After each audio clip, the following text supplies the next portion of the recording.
Lesson 2. Spartan Society and Constitution. Let us turn to the highly structured world of ancient Sparta. Spartan boys from the age of 7 entered the Agoge, a rigorous, state-mandated education and military training system designed to instill unquestioning loyalty to the state. Adult Spartiates were assigned equal plots of land, known as a kleros, which were farmed by a subjugated population called Helots. This freed the Spartiate owner to focus entirely on military excellence. To control the Helot population, Sparta utilized the Krypteia, a secret state police force of young Spartiates who were sent into the countryside armed with daggers to assassinate prominent or suspicious Helots. Spartiates were also required to belong to communal dining clubs called the Spartiates.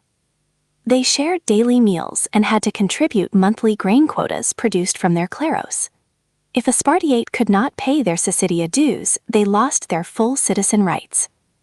Over time, inheritance subdivision and land sales led to impoverished Spartiates losing their allotments, creating a severe demographic crisis of full citizens known as oliganthropia. Sparta's economy relied on the perioikoi, who were free, non-citizen inhabitants living in surrounding towns. They lacked civic rights but controlled local trade, mining, and crafts. Politically, Sparta featured a mixed constitution, including a dual kingship.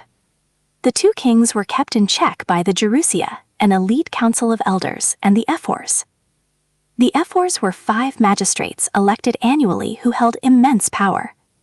They managed domestic security, supervised the kings, exchanged monthly oaths with them, and could even subject the kings to a judicial trial.